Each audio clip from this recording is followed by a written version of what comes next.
تو S O Ps کے اوپر انتظام کرنے کے لیے جب کھلی فضا میں شادیاں ہو سکتی ہیں، فنکشنز ہو سکتے ہیں، گورنمنٹ کی انڈور میٹنگز ہو سکتی ہیں، باقی سارے معاملات ہو سکتے ہیں.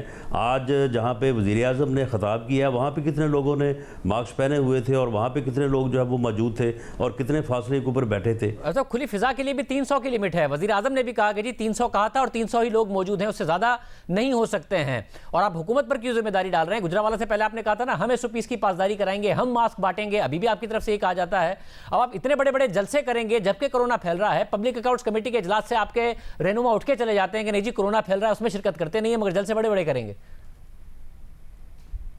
دیکھیں اس میں لوگوں کی آگاہی اور لوگوں کا اس بارے میں ایک ان کا رسپانس جو ہے اس کا بھی ایک بڑا عمل دخل ہے. لیکن ہم نے جو ہے وہ آج ہی لاہور کے جلسے کی میٹنگ کی ہے اور ہم نے 5 لاکھ مارکس جو ہے اس کا انتظام جو ہے وہ ہم نے اپنے خرچے میں فنڈز میں جو ہے وہ ڈالا ہے. لیکن میں یہ بات کرتا ہوں کہ گورنمنٹ کیوں نہیں یہ کام کرتی؟ گورنمنٹ کو یہ کام کرنا چاہیے. گورنمنٹ نے پہلے گورنمنٹ کا جو مافیاز ہیں، جو ان کی اے ٹی ایمز ہیں، انہوں نے پہلے تھوڑے پیسے کمائے ہیں. چینی کی ڈکیٹی میں 400 ارب کمایا ہے، آٹے کی ڈکیٹی میں لوٹ لیا ہے عوام کو. مگر صاحب اگر حکومت نے آپ کو روکا، زبردستی روکا، سندھ میں تو پیپلز پارٹی کی حکومت ہے، مگر پنجاب میں خیبر پختونخوا میں اگر آپ کو روکتی ہے تو پھر آپ کا کیا لا عمل ہوگا؟ کیونکہ اسلام آباد ہائی کورٹ نے جو ہالز کی طرف سے آج پٹیشن تھی کہ انڈور ہالز میں شادی الاؤ کی جائے حکومت کے فیصلے کے خلاف، آج عدالت نے کہا کہ ہم حکومت کے فیصلے میں مداخلت نہیں کریں گے، یہ مناسب فیصلہ ہے. اتنا تیزی سے کرونا پھیل رہا ہے، اگر حکومت نے آپ پر پابندی لگائی، آپ عدالت گئے تو وہاں سے بھی آپ کو ریلیف ملنے کا چانس نہیں ہے. اب آپ کیا کریں گے؟ شاہ زیب، ہم سمجھتے ہیں کہ حکومت کا یہ اقدام جو ہے یہ بدنیتی پہ مبنی ہوگا. ہم یہ سمجھتے ہیں کہ گورنمنٹ نے جو یہ منترا شروع کیا ہوا ہے پچھلے تقریباً 2 ہفتوں سے، اس کا صرف اور صرف مقصد جو ہے وہ پی ڈی ایم کی تحریک کو جو ہے وہ نقصان پہنچانا ہے اور اس کو جو ہے وہ سبوتاژ کرنا ہے. ہم اس کو پوری طاقت کے ساتھ جو ہے وہ رجسٹ کریں گے. مگر آپ کو لگتا ہے عوام کی طرف سے بھی اس پھیلتے ہوئے کرونا میں وہ ریسپانس آپ کے لیے آئے گا جب حکومت کہہ رہی ہے کہ معاشی نمبرز بہتر ہونا شروع ہو گئے ہیں، گندم آ رہی ہے، چینی درآمد کر لی ہے، ان کی جو قیمتیں ہیں وہ کم ہونا شروع ہو جائیں گی، تو پھر پھیلتے ہوئے کرونا میں اور سردی میں عوام آپ کے لیے نکلیں گے اگر یہ سب ہو گیا؟ یہ جو سارا کچھ آپ نے کہا کہ یہ آ گئی وہ آ گئی، اگر یہ آ جائے وہ آ جائے تو پھر تو سارے مسئلے نہ حل ہو جائیں.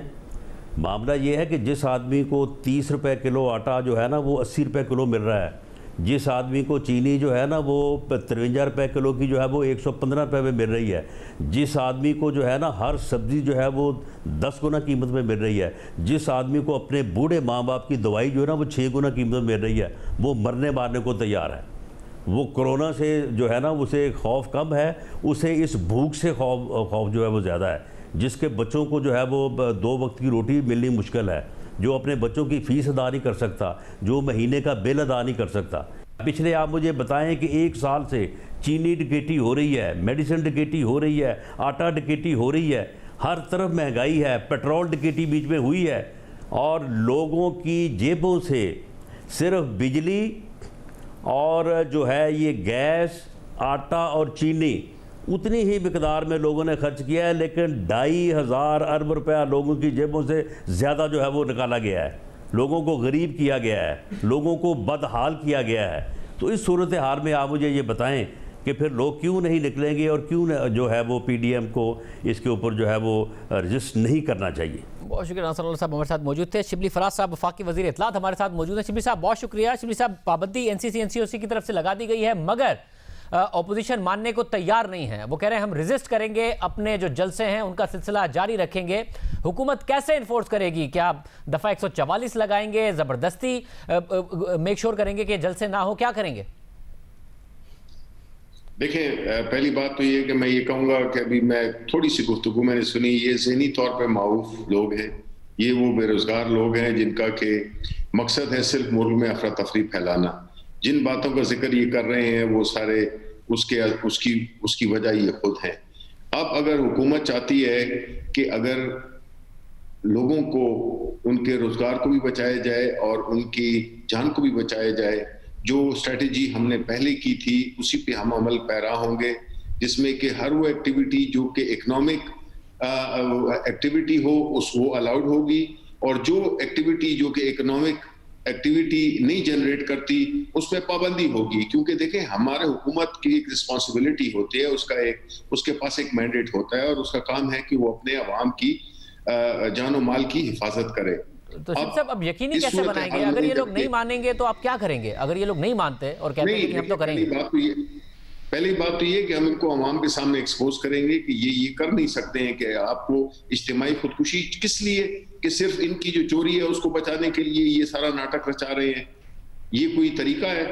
یہ تو ساری دنیا میں, کوئی پاکستان میں تھوڑی ہو رہا ہے. آپ کے اسٹیٹسٹکس جو بھی بتا رہے ہیں جس میں کہ آپ کو پتا ہے کہ ہر گھر میں, ہر رشتہ دار کا, ہر ایک گھر میں ایک بندے کو کورونا ہوا ہے, اگر زیادہ کو نہیں ہوا, میرے اپنے بھائی کو ہوا ہے. تو ایسی اس میں تو ایک بالکل ایک لوگوں کو اجتماعی خودکشی پہ مجبور کرنا ہے جس کی اجازت ظاہر ہے کہ ہم حکومت نہیں دے گی. مگر شریف صاحب ایک مسئلہ یہ ہے کہ جب شادی ہالز پٹیشن لے کے گئے تو وہاں پر اسلام آباد ہائی کورٹ نے بھی آبزرویشن دیا کہ حکومت خود ذمہ داری نہیں دکھا رہی ہے. پہلے آپ لوگوں نے جب یہ گجرانوالہ میں جلسہ کرے تھے آپ نے کہا کورونا پھیل رہا ہے, اس کے بعد سوات میں وزیر اعظم نے جلسہ کیا, حافظ آباد میں وزیر اعظم نے جلسہ کیا, پھر آپ کی کابینہ نے فیصلہ کیا کہ اب ہم نہیں کریں گے. مگر اس کے باوجود گلگت بلتستان میں آخر تک آپ لوگوں نے کیمپین کی. زلفی بخاری صاحب, مراد سعید صاحب, گنڈا پور صاحب وہاں پر موجود رہے. تو آپ لوگوں نے بھی اپنا پورا کیا ہے, ان کو منع کرتے رہے مگر کرتے رہے. عدالت نے بھی آبزرویشن دیا.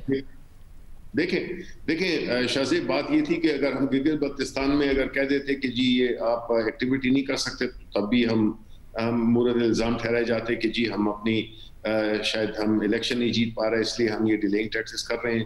Fact of the matter is کہ جی یہ کوئی سیاسی بات ہے نہیں, یہ ایک فیکچوئل بات ہے جس میں کہ ہم نے دیکھا ہے کہ دنیا کے دیگر ممالک میں لاک ڈاؤن, مکمل لاک ڈاؤن ہو گئے ہیں اور بعض جگہوں پہ کرفیو بھی لگ گیا ہے.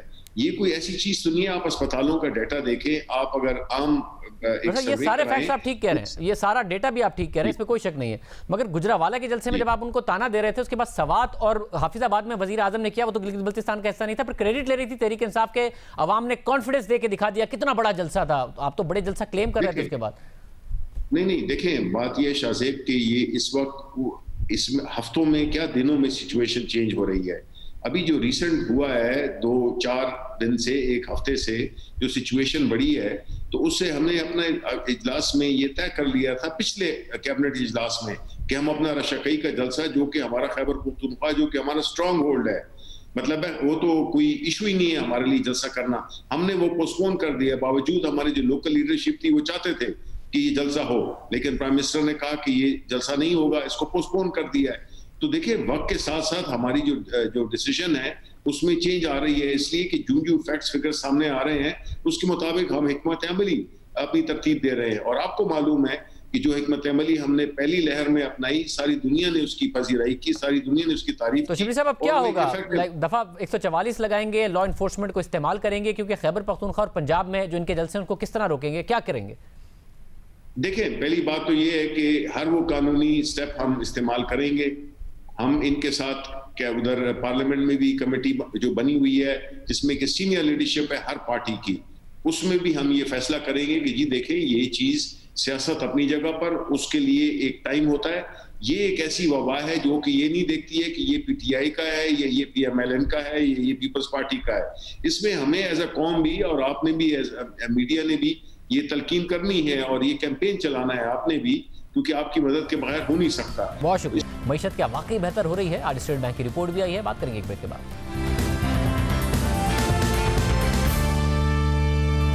پاکستانی معیشت میں مثبت سرگرمی کا سلسلہ جاری ہے. آج اسٹیٹ بینک کی سالانہ رپورٹ میں رواں مالی سال کے لیے 1.5% سے 2.5% تک ترقی کا ٹارگٹ رکھا گیا ہے. حالانکہ آئی ایم ایف نے پاکستان کی رواں سال ترقی کا ٹارگٹ 2% سے کم کر کے 1% کر دیا تھا. بیرونی سرمایہ کاری کے نمبرز میں بہتری آئی ہے, کرنٹ اکاؤنٹ قابو میں ہے. لارج اسکیل مینوفیکچرنگ نے 2 سال تک منفی رہنے کے بعد رواں سال 3 ماہ میں مثبت رجحان دکھایا ہے.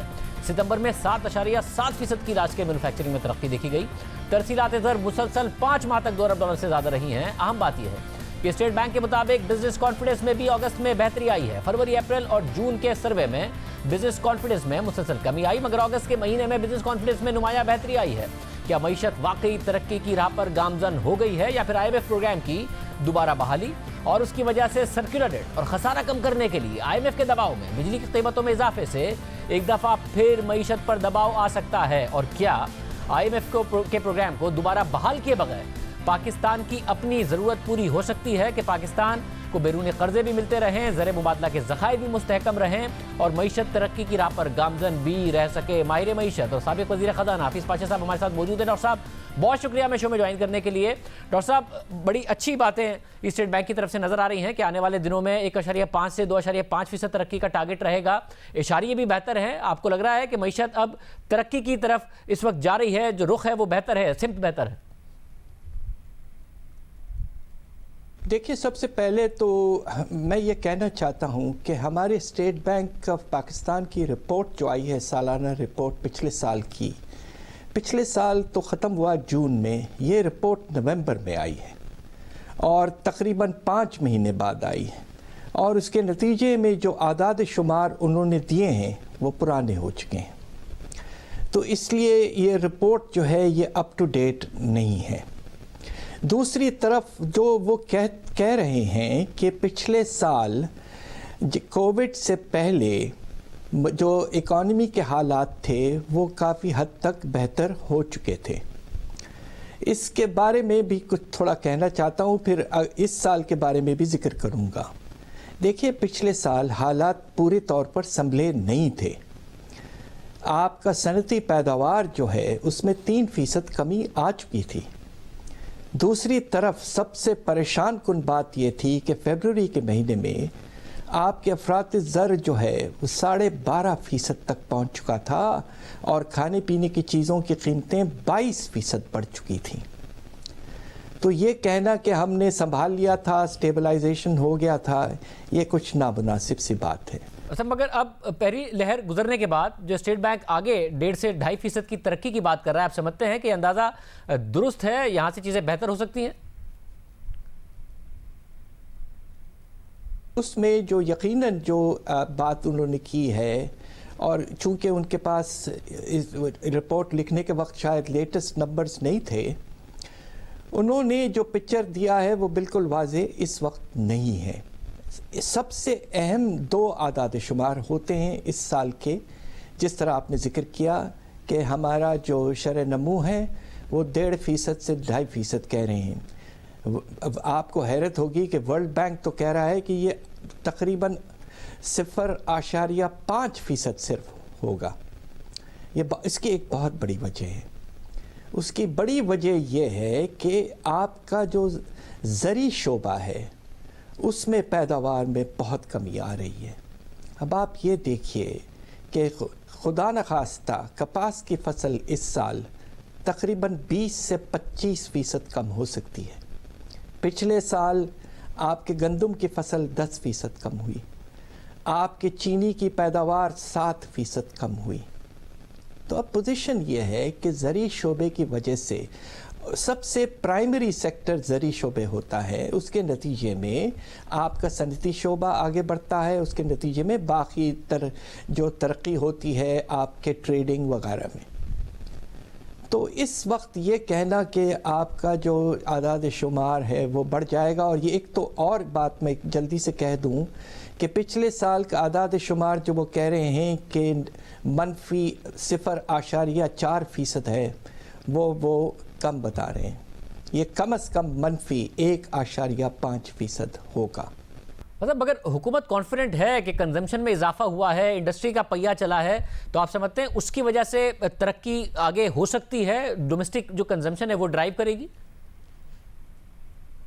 اس وقت جو سب سے پریشان کن بات ہے کہ ہماری جو معاشی حالات ایسے ہو چکے ہیں کہ اس میں گروتھ ہی نہیں ہو رہی ہے، اضافہ ہی نہیں ہو رہا ہے پیداوار میں۔ اور یہ البتہ ایک اچھی خبر ہے جو میں واضح کرنا چاہتا ہوں، اور وہ یہ ہے کہ صنعتی پیداوار میں پہلے 3 مہینے میں 5% اضافہ ہوا ہے۔ یہ ریکوری اس طرف نظر آئی ہے، مگر یہ پچھلے سال کی پیداوار میں اضافہ ہوا ہے، کہ جبکہ پچھلے سال پیداوار 6% گر چکی تھی، یعنی کہ ابھی بھی پیداوار 2018 کے لحاظ سے کم ہے۔ مگر جو دو فیکٹرز ہیں جو وزیر اعظم بھی بار بار بتاتے ہیں کہ جی سیمنٹ کی پیداوار میں بہت زیادہ اضافہ ہوا ہے، یعنی کہ جو کنسٹرکشن پیکج ہے اس کے نتائج آنا شروع ہوئے ہیں. ٹیکسٹائل کا اب کہا جا رہا ہے کہ جی ان کو بہت زیادہ ایکسپورٹ آرڈرز ملے ہوئے ہیں، جس کی وجہ سے فیصل آباد میں فل کیپیسٹی پر اس وقت ٹیکسٹائل انڈسٹری آپریٹ کر رہی ہے. تو یہ دو فیکٹرز آپ نہیں سمجھتے کہ آگے جا کے انڈسٹری کا پہیہ چلے، روزگار لوگوں کو ملنا شروع ہو، جس کی وجہ سے گروتھ بھی ہوتی نظر آئے گی؟ دیکھیے بات یہ ہے کہ فیصل آباد کا تعلق ہمارے برآمدات سے ہے، اور اسٹیٹ بینک اگر پچھلے کچھ مہینوں کے اعداد شمار چھاپتا تو یہ بات واضح تھی کہ پہلے 3 مہینے میں ہمارے برآمدات میں 11% کمی آئی ہے. تو یہ بات سمجھ میں نہیں آتی ہے کہ اتنی آپٹمزم، اور جسے کہتے ہیں نا کہ آپ بہت پر امید ہو رہے ہیں. فگرز جو بتا رہے ہیں وہ یہ کہ ایکسپورٹ میں کمی آئی ہے. اللہ کے فضل سے ایک بڑی اچھی چیز البتہ ہو رہی ہے، اور اس کا ہمیں شکریہ ادا کرنا چاہیے اللہ میاں سے کہ ہمارے ریمیٹنسز میں بہت اچھا اضافہ ہوا ہے، 30% تقریباً. اس کی وجہ سے ہمارے حالات سنبھلے ہیں. مگر قومی پیداوار ملک کے اندر اس میں ابھی تک نمایاں اضافہ نظر نہیں آ رہا ہے. سیمنٹ کے سیل میں اضافہ ہوا ہے 21% کا. مگر ایک چیز جو سمجھ میں نہیں آ رہی ہے کہ جو دوسرے کنسٹرکشن انپٹس ہیں، آپ سٹیل کے پلیٹس اور بیلٹ جو اس طرح کے آئٹم ہوتے ہیں ان میں کمی آئی ہے، آپ کے گلاس کے پروڈکٹس میں کمی آئی ہے، آپ کے ووڈن پروڈکٹس میں کمی آئی ہے. گھروں میں تو مختلف چیزیں استعمال ہوتے ہیں. تو ہو سکتا ہے کہ سیمنٹ میں اس لیے بھی اضافہ ہوا ہے کہ سٹاکنگ ہو رہی ہے، اس لیے کہ بیچ میں کنسٹرکشن بالکل رک گیا تھا. ایک اور چیز میں واضح کر دوں کہ ہاؤسنگ کے جو لونز ہیں سپٹمبر کے مہینے تک ان میں بالکل نہ ہونے کے برابر اضافہ ہے. تو ہاؤسنگ فائنینس جب گورنمنٹ نے ایک انسینٹیو دیا 5% انٹرسٹ ریٹ کو لے آئے ہیں، اس کے باوجود لوگ اس وقت ہاؤسنگ فائنینس کی طرف زیادہ نہیں گئے ہیں، اور اس کی وجہ سمجھ میں آتی ہے. حالات خراب ہیں اس وقت، لوگوں کو تو اپنے روزگار اور روزانے کے خرچے کا سوچنا ہے، مڈل کلاس بھی پریشان ہے. تو یہ آہستہ آہستہ بڑھے گا. ہاؤسنگ جو ہے وہ جب بزنس سائیکل جسے کہتے ہیں، جب گراوٹ آتی ہے تو ہاؤسنگ سیکٹر اس وقت نہیں ابھرتا ہے. ہاؤسنگ سیکٹر اس وقت ابھرتا ہے جب اکانومی میں تیز رفتاری موجود ہو.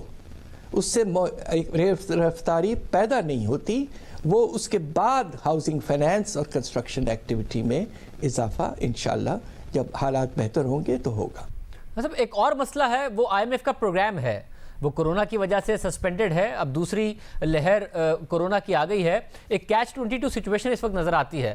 اگر پاکستان IMF کے پروگرام میں جاتا ہے تو سیکولر ڈیٹ اتنا زیادہ ہے کہ خسارے کم کرنے کے لیے IMF دباؤ ڈالے گا کہ آپ بجلی کی قیمتیں بڑھائیں، وہ بڑھیں گی، ایک انفلیشنری پریشر آئے گا جس سے اور زیادہ معیشت بھی دباؤ میں آ سکتی ہے. مگر دوسری طرف اگر IMF کا پروگرام سسپینڈڈ رہتا ہے تو ایکسٹرنل پریشرز پیدا ہو سکتے ہیں. آپ کو لگ رہا ہے کرنٹ اکاؤنٹ جو سرپلس ہے اس کی وجہ سے پاکستان اس سسپینشن کو پرولونگ کر سکتا ہے اور تھوڑے لمبے عرصے تک کنسٹرکشن پیکج بھی انڈسٹری کو بھی انسینٹیوائز کر سکتا ہے IMF کے پروگرام میں جائے بغیر؟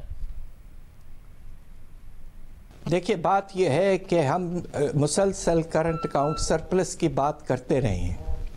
یقیناً سرپلس ہوا اللہ کے فضل سے $750 ملین کے لگ بھگ. مگر ہمیں یہ دیکھنا ہے کہ ایسا کیوں ہوا کہ ایک طرف ہمارا کرنٹ اکاؤنٹ سرپلس ہوا پہلے 3 مہینے میں، مگر ساتھ ساتھ ہمارے فارن ایکسچینج ریزروز انہی 3 مہینوں میں گر گئے.